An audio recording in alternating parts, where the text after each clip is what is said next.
Hello everyone, आज के इस खास एक्सप्लेनर में आपका स्वागत है। चलिए बिना कोई टाइम वेस्ट किए सीधे आज के टॉपिक पर आते हैं। आज हम एक बहुत ही कमाल के मैथमेटिकल कॉन्सेप्ट को डिकोड करने वाले हैं। एक ऐसा सिस्टम जो ये साबित करता है कि कैसे बिना किसी बहुत बड़े शुरुआती इन्वेस्टमेंट के लाइफ टाइम इनकम का एक सॉलिड सोर्स बनाया जा सकता है। जो सोर्स मटेरियल हम एनालाइज कर रहे हैं वो पूरी तरह से कंपाउंडिंग के जादू पर आधारित है। तो आइए इस कंपाउंडिंग इंजन को मिलकर समझते हैं। अब सबसे बड़ा और दिलचस्प सवाल ये है, क्या सच में ऐसा कोई मैथमेटिकल तरीका है जिससे आप एक छोटे से मंथली इन्वेस्टमेंट से शुरुआत करें और 100 साल की उम्र तक हर महीने 1,80,000 रुपए तक लगातार निकालते रहें? सुनने में तो ये बिल्कुल किसी जादू या ख्याली पुलाव जैसा लगता है, राइट? लेकिन हमारे सोर्स मटेरियल का दावा है कि अगर नंबर्स और टाइमिंग का सही तालमेल बिठाया जाए तो ये बिल्कुल मुमकिन है। चलिए देखते हैं ये आखिर काम कैसे करता है। आज की इस एक्सप्लेनर में हम इस पूरे प्रोसेस को 4 स्टेप्स में डिकोड करेंगे। पहला, जीवन भर कमाई की योजना। दूसरा, एसआईपी के जरिए वेल्थ क्रिएशन। तीसरा, एसडब्ल्यूपी यानी रिटायरमेंट इनकम मॉडल। और चौथा, 15% रिटर्न की स्ट्रैटेजी। तो चलिए सबसे पहले बात करते हैं हमारे पहले पड़ाव की, जीवन भर कमाई की योजना या लाइफ लॉन्ग अर्निंग प्लान। जरा एक इन्वेस्टर की टाइमलाइन इमेजिन कीजिए। मान लीजिए कोई 20 साल की उम्र में इन्वेस्टमेंट शुरू करता है। सोच के मुताबिक अगले 20 साल तक यानी 40 की उम्र तक उन्हें लगातार इन्वेस्ट करना है। और जैसे ही वो 40 के होते हैं, इन्वेस्टमेंट बंद, अपनी जेब से और कोई पैसा नहीं लगाना है। बस यहीं से अगले 60 सालों के लिए यानी पूरे 100 साल की उम्र तक हर महीने एक फिक्स्ड इनकम आनी शुरू हो जाएगी। मतलब सिर्फ 20 साल का इन्वेस्टमेंट और अगले 60 साल की फाइनेंशियल सिक्योरिटी। अब आते हैं दूसरे हिस्से पर, एसआईपी से वेल्थ क्रिएशन। आखिर ये 20 साल का कॉर्पस बनेगा कैसे? इस पूरे ब्लूप्रिंट की नींव है सिस्टमैटिक इन्वेस्टमेंट प्लान यानी एसआईपी। देखिए, सोर्स मटेरियल एक बात पर बहुत जोर देता है, कंसिस्टेंसी यानी लगातार निवेश। मान लीजिए हर महीने 10,000 रुपए इन्वेस्ट किए जा रहे हैं, तो ये इन्वेस्टमेंट बिना रुके, बिना किसी ब्रेक के पूरे 20 साल तक चलना चाहिए। यही वो डिसिप्लिन है जो आगे चलकर कंपाउंडिंग की असली ताकत को ट्रिगर करता है। अब जरा इन नंबर्स के फर्क को देखिए। अगर 10,000 रुपए हर महीने 20 साल तक जमा किए जाएं, तो जेब से टोटल इन्वेस्टमेंट होता है सिर्फ 24 लाख रुपए। लेकिन दूसरी तरफ अगर उस इन्वेस्टमेंट पे 15% का एवरेज रिटर्न मिलता है, तो 20 साल बाद वो 24 लाख रुपए बढ़कर 1.51 करोड़ रुपए बन जाते हैं। कोई मैजिक नहीं है ये सिर्फ 2 दशकों तक लगातार मिलने वाले कंपाउंडिंग रिटर्न्स का मल्टीप्लायर इफेक्ट है। लेकिन हाँ, हमें थोड़ा प्रैक्टिकल भी होना पड़ेगा।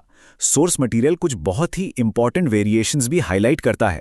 अगर आपका रिटर्न 15% की जगह सिर्फ 12% रह जाता है, यानी सिर्फ 3% की गिरावट, तो वो 1.51 करोड़ का फाइनल कॉर्पस गिरकर सीधा 99 लाख रुपए पर आ जाता है। काफी बड़ा डिफरेंस है ना? और इसके ऊपर से प्रॉफिट पर 12.5% का लॉन्ग टर्म कैपिटल गेन्स यानी एलटीसीजी टैक्स भी लगता है। तो ये याद रखना जरूरी है कि मार्केट के उतार चढ़ाव और टैक्स के नियम इस पूरी कैलकुलेशन पर अपना असर जरूर डालते हैं। आगे बढ़ते हैं हमारे तीसरे सेक्शन की तरफ, एसडब्ल्यूपी यानी रिटायरमेंट इनकम। अब समय है उस कॉर्पस को काम पर लगाने का। तो अब एंट्री होती है एसडब्ल्यूपी यानी सिस्टमैटिक विड्रॉल प्लान की। कोर स्ट्रैटेजी बहुत ही सिंपल है। 20 साल की मेहनत के बाद जो 1.55 करोड़ रुपए जमा हुए हैं, उन्हें एक साथ नहीं निकालना है। इसके बजाय उस पूरे फंड को वहीं इन्वेस्टेड छोड़ दिया जाता है, ताकि वो 15% के एक्सपेक्टेड रेट से बढ़ता रहे। और उसी बढ़ते हुए फंड में से अगले 60 सालों तक हर महीने जरूरत के हिसाब से एक फिक्स्ड अमाउंट निकाला जाता है। चलिए इस कैलकुलेशन के 3 अलग अलग सिनारियो देखते हैं।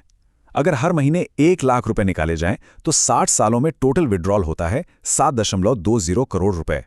अगर ये अमाउंट बढ़ाकर 1.5 लाख रुपए महीना कर दें, तो टोटल विड्रॉल पहुंच जाता है 10.80 करोड़ रुपए पर। और अगर हर महीने 1.8 लाख रुपए निकाले जाएं, तो 60 साल में कुल 12.96 करोड़ रुपए की एक मैसिव रकम निकाली जा चुकी होगी। जरा इमेजिन कीजिए, शुरुआत में जेब से सिर्फ 24 लाख गए थे और वापस करोड़ों में आ रहे हैं। और अब आते हैं सबसे हैरान करने वाले नंबर पर, 5,410 करोड़ रुपए। सोर्स के कैलकुलेशंस के हिसाब से अगर हर महीने 1 लाख रुपए वाली स्ट्रैटेजी अपनाई जाए, तो लगातार 60 सालों तक पैसे निकालने के बाद भी जो लेगेसी वेल्थ यानी पीछे छूटने वाली संपत्ति बचेगी, वो करीब 5,410 करोड़ रुपए होगी। ये नंबर सच में सोचने पर मजबूर कर देता है कि जब कंपाउंडिंग का इंजन बिना रुके 80 सालों तक चलता है, तो रिजल्ट्स कितने अनबिलीवेबल हो सकते हैं।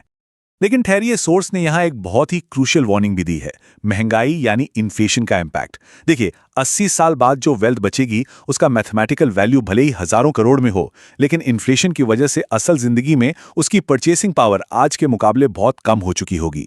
इसलिए इन बड़े बड़े नंबर्स को देखते हुए महंगाई के इस फैक्टर को कभी इग्नोर नहीं किया जा सकता।